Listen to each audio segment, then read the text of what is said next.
pencucian uang terhadap yang pertama adalah Sheryl Darmadi. Yang bersangkutan adalah Direktur Utama PT Aset Pasifik dan Ketua Yayasan Darmex. Jadi sebagai tindak lanjut penanganan perkara PT Duta Palma Group, ada penetapan tersangka seperti yang telah disampaikan oleh Pak Jaksa Agung. Ini berdasarkan alat bukti yang cukup dan tentunya ini adalah kepentingan untuk memenuhi nantinya kerugian keuangan negara maupun kerugian perekonomian negara, sehingga perlu dilakukan penyidikan TPPU pencucian uang terhadap yang pertama adalah Sheryl Darmadi. Yang bersangkutan adalah Direktur Utama PT Aset Pasifik dan Ketua Yayasan Darmex. Sehingga ini akan kita proses sebagai tersangka TPPU. Kepentingan TPPU tentunya rekan-rekan media sudah tahu, ini akan kita seluruh data aset-aset yang terkait dari kejahatan pokok yang sebelumnya telah diputus. Yang kedua, ada dua korporasi yang kita majukan kembali, yaitu korporasi PT Alvaledo dan korporasi PT Monterado Mas. Nah, ini tambahan ya. Korporasi yang lain juga sudah proses sidang dan ini ada tambahan. Ini pengembangan dari alat bukti dan aset-aset yang telah diidentifikasi oleh penyidik terkait TPPU. Dan ini dalam rangka seperti yang disampaikan oleh Pak Jaksa Agung, bahwa kita akan terus berupaya untuk mengembalikan kerugian keuangan negara sebesar 4,7 T sekian. Dan di perkara Sheryl Darmadi ini juga jaksa menuntut kerugian perekonomian negara sebesar 73,9 T. Dua ini akan kita upayakan melalui proses penyidikan TPPU seperti yang telah kami sampaikan. Yang kedua adalah pengembangan perkara tindak pidana korupsi PT Timah. Dapat saya jelaskan di sini agar tidak simpang siur di publik mengenai pembebanan uang pengganti yang termasuk tadi disampaikan oleh Pak Jaksa Agung, dan tentunya publik juga masih bertanya-tanya kenapa nilainya sekian ratus miliar, 200 miliar sekian untuk Harvey Muiz. Ini dapat saya jelaskan bahwa ada 3 klaster perbuatan yang berakibat kerugian. Yang pertama mengenai adanya kerjasama sewa alat atau smelter pihak swasta dengan PT Timah. Kemudian yang kedua, adanya perbuatan tentang transaksi timah dari PT Timah yang dilakukan penjualan oleh pihak swasta. Dan yang menjadi pertanyaan besar di publik adalah kerugian lingkungan hidup atas kerusakan ekosistem ini. Hakim sependapat, saya garis bawahi ya, hakim sependapat bahwa kerusakan lingkungan hidup ini adalah kerugian negara dalam kualifikasi tindak pidana korupsi. Yang menjadi pertanyaannya adalah siapa yang menanggung kerugian kerusakan lingkungan hidup ini? Oleh karena itu, dari alat bukti, penyidik memastikan peran dan berapa uang yang diterima oleh masing-masing tersangka. Hal itulah yang menjadi pertimbangan bagi jaksa penuntut umum untuk melakukan pembebanan uang pengganti. Oleh karena itu, hasil ekspos, Jaksa Agung memutuskan bahwa kerusakan lingkungan hidup ini akan kita bebankan kepada perusahaan-perusahaan sesuai dengan kerusakan yang ditimbulkan oleh masing-masing perusahaan tersebut. Dan itu juga sudah ada dalam putusan pengadilan.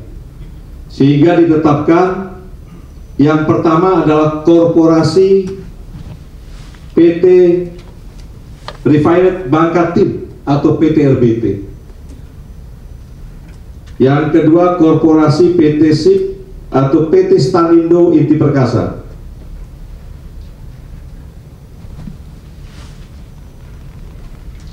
Yang ketiga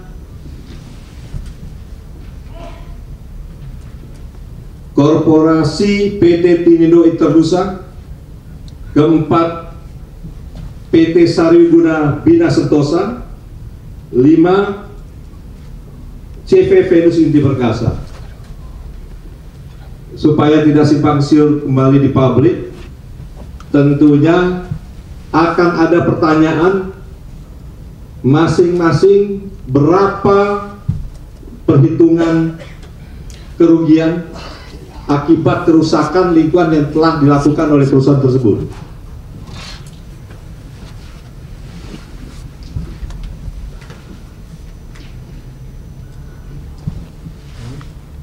Pembebanan kerusakan lingkungan hasil dari alat bukti maupun keterangan ahli yang dilakukan pembuktian di persidangan oleh jaksa penuntut umum dan disetujui dalam putusan hakim, yaitu 1.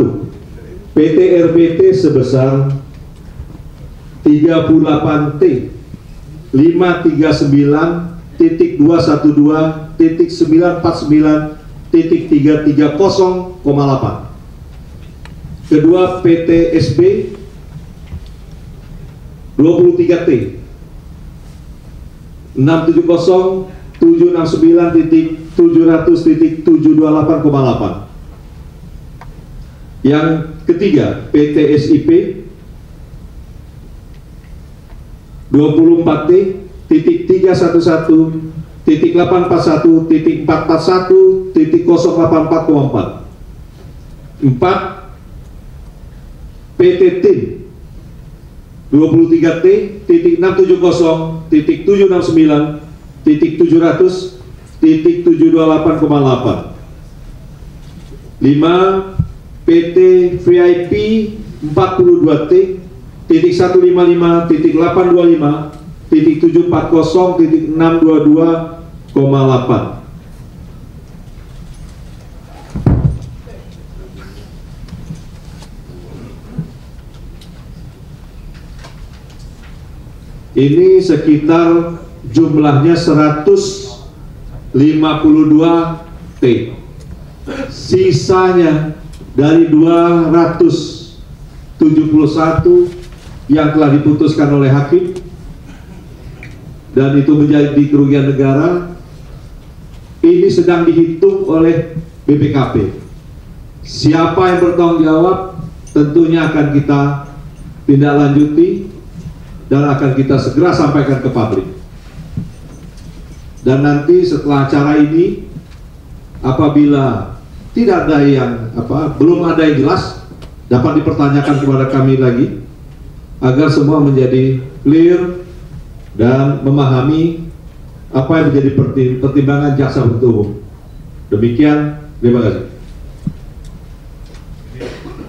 Kami tambahkan Keseluruhannya yang DES kami lakukan adalah sekitar 310,6 T. Itu untuk keseluruhannya.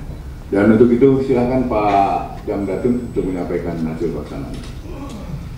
Terima kasih. Tugasan DES, yaitu pertama DES Koordinasi Pencegahan Korupsi dan Perbaikan Tata Kelola, dan yang kedua adalah DES Koordinasi Peningkatan Penerimaan Devisa Negara.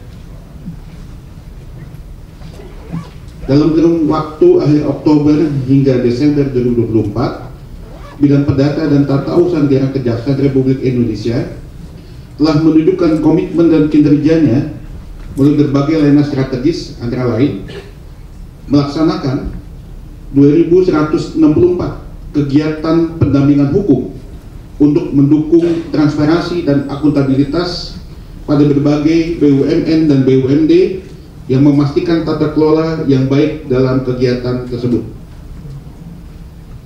Memberikan 91 opini hukum yang menjadi panduan penting bagi BUMN dan BUMD dalam menjalankan kegiatan usaha mereka secara profesional,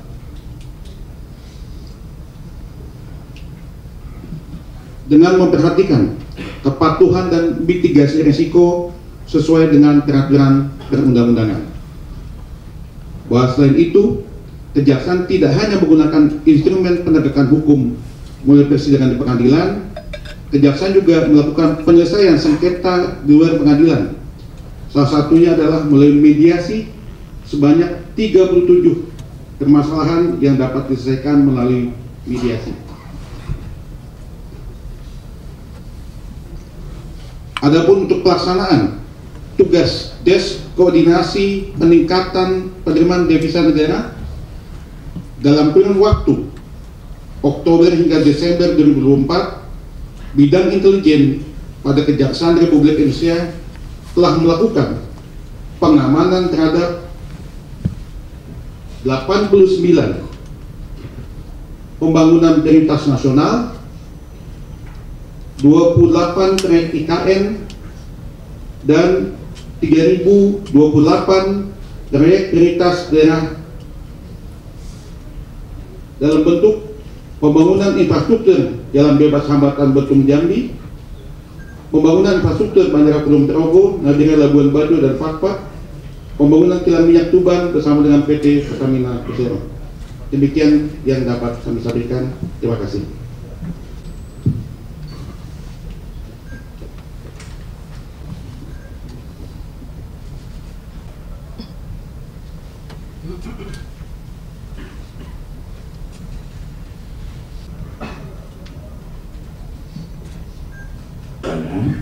Silakan nanti bekerja lebih dari yang biasanya.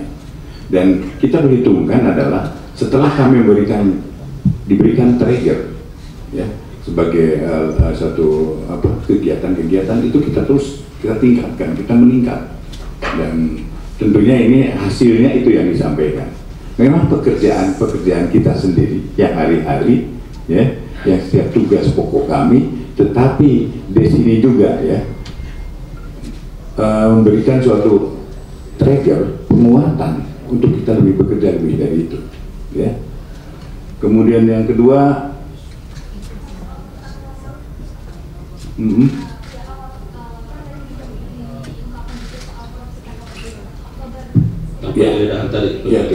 baik. Jadi kita melakukan penggeledahan ya untuk Kementerian Kehutanan ya. Tunggu aja, pasti ini jadi dalam waktu dekat kami akan sampaikan ya. Ada perkaranya di situ, dan tentunya begini, kami ini lagi melakukan pendataan tentang sawit. Tapi teman-teman tahu lah pasti pendataan sawit. Jadi kami coba memisahkan dulu, jangan sampai ada gesekan-gesekan. Jadi kami akan memisahkan perkara korupsinya dengan perkara yang pendataan yang ada di sekarang. Jadi, tapi pasti karena kami sudah melakukan gini, untuk melakukan penggeledahan syaratnya adalah harus posisinya tersangka. Itu di acuan kami. Jadi tunggu aja dulu. Ya rahasia dulu. Pasti itu pasti. Cukup ya? Ada yang lain? Yang mana? Koordinasi spesifik dengan KPK? Yang pasti kami dengan KPK adalah sama-sama bekerja untuk melakukan pemberantasan tindak korupsi dan punya tugas evaluasi, koordinasi itu ada di KPK. Kami selalu koordinasi kalau hal-hal yang sangat urgent yang harus. Tapi kalau kewenangan itu yang sudah ada pada kami yang tidak perlu dikoordinasikan kan kita punya. Tetapi kalau ada hal-hal yang bersinggungan dan sangat urgent, kami akan lakukan koordinasi dengan KPK. Karena ini adalah namanya DES ini adalah penguatan antara kelembagaan. Mungkin ada dari mewakili ketua KPK Pak supaya clear. Hukum apa yang dikerjakan oleh DES investigasi dan DES pencegahan korupsi ini, dan kemudian dalam kewenangannya KPK akan membantu dan minta dibantu dalam melakukan koordinasi, supervisi, monitoring terhadap seluruh proses penanganan perkara tipikor yang ada di Kejaksaan. Terima kasih. Baik, clear ya. Silakan Pak. Iya, saya menambahkan untuk pertanyaan tadi yang pertama, Kejaksaan Agung dalam ini Pak Jaksa Agung dan jajaran memang dari 7 DES yang kita sedang laksanakan sejak bulan Oktober itu, khusus penanganan di bidang pencegahan, pemberantasan korupsi maupun juga perbaikan tata kelola serta pengembalian devisa negara itu leading sektor atau tanggung jawabnya ada di Pak Jaksa Agung. Makanya beliau dengan jajaran sekarang sangat fokus melaksanakan kegiatan dalam rangka pemberantasan tindak pidana korupsi maupun pengembalian devisa negara tersebut. Terkait dengan KPK, kemudian ada tim Tas Tipikor Polri, itu semua masuk dalam bagian DES ini dan semua melakukan sinergi, termasuk penguatan koordinasi, sinergi, juga supervisi agar prosesnya bisa lancar ke depan. Makanya di dalam DES ini juga ada BPK dan BPKP untuk penghitungan kerugian negara agar bisa cepat, fokus, dan menjadi prioritas. Terkait dengan hukuman atau vonis yang dirasakan kurang memenuhi rasa keadilan masyarakat, pemerintah dalam hal ini Bapak Presiden itu sangat mendengarkan masukan-masukan dari masyarakat, di mana vonis yang diberi kami dirasa kurang adil gitu, kurang memenuhi rasa keadilan masyarakat, sehingga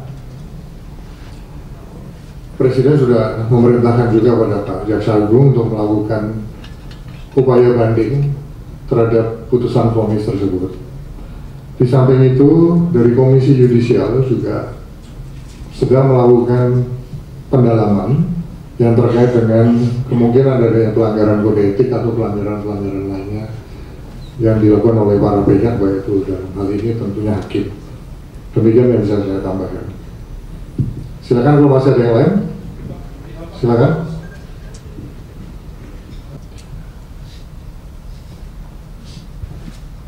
Ya, pertama bahwa Bapak Presiden sudah jelas kita marahnya pada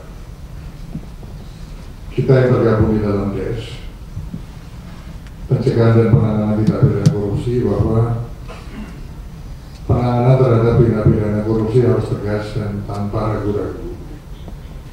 Nah, itu sedang kita kerjakan, dan sejak DES ini dibentuk, tadi sebagaimana yang telah disampaikan oleh Pak Jaksa Agung, ada 6,7 triliun rupiah yang sudah bisa diselamatkan. Uangnya ada, nah sekarang ada di Bank BRI.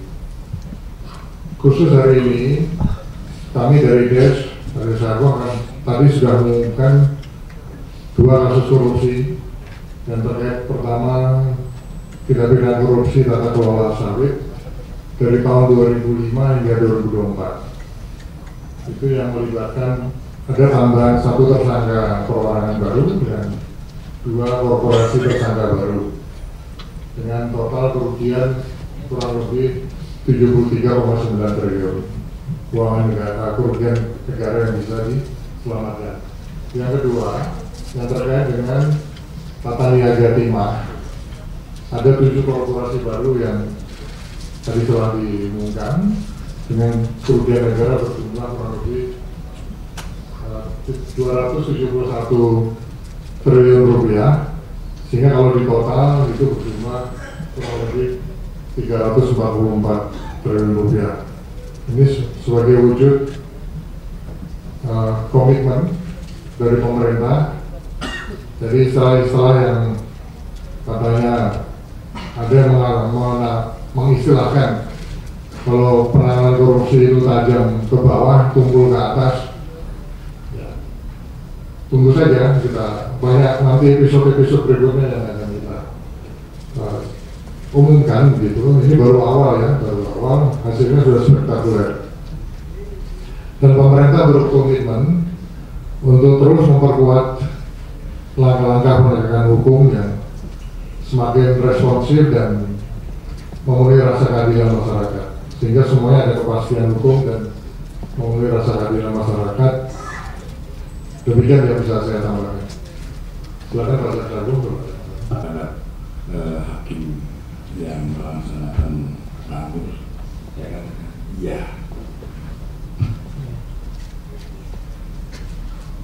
Ibu, ya, ada lagi dari Kompas. Ya, silakan Kompas. Selamat siang, perkenalkan saya Nanda Apri dari Kompas TV. Mau tanya ke Pak Menko dan juga pihak yang bisa menjawab terkait dengan pertanyaan ini. Oke, rekan-rekan,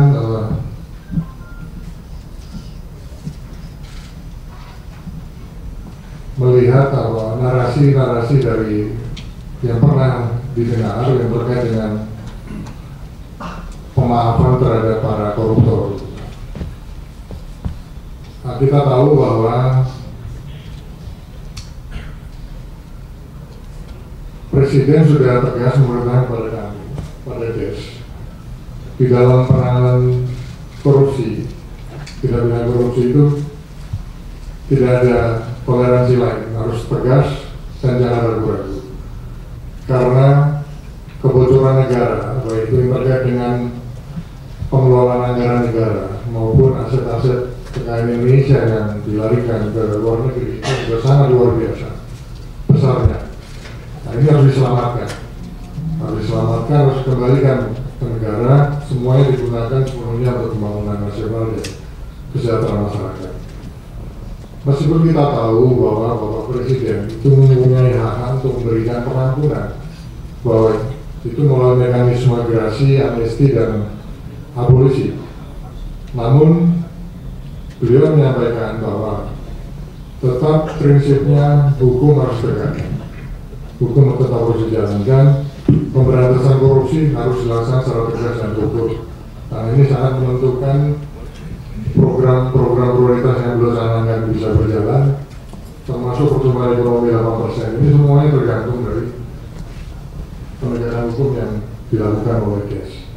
Jadi DES sebagai ujung tombak ini memang betul-betul menjadi tumpuan daripada bangsa dan negara ini dalam rangka untuk mengembalikan marwah kita dalam melalui penegakan hukum di bidang tindak pidana korupsi secara tegas dan tanpa ragu-ragu. Salah saya itu dari saya. Yang terkait dengan teks amnesti dari saya sedang dirumuskan. Kita tahu ada teks amnesti 1 dan 2. Yang ke depan, ini salah satu mekanisme yang memang sedang disiapkan untuk memberi ruang sebagaimana yang telah disampaikan oleh Bapak Presiden, mereka-mereka yang ingin mengembalikan hasil-hasil kekayaan mereka yang ada, baik itu di dalam dan di luar negeri, melalui mekanisme teks amnesti. Kita tunggu saja nanti seperti apa rumusannya yang sedang digodok oleh Kemenko Ekonomi dan Kementerian Keuangan.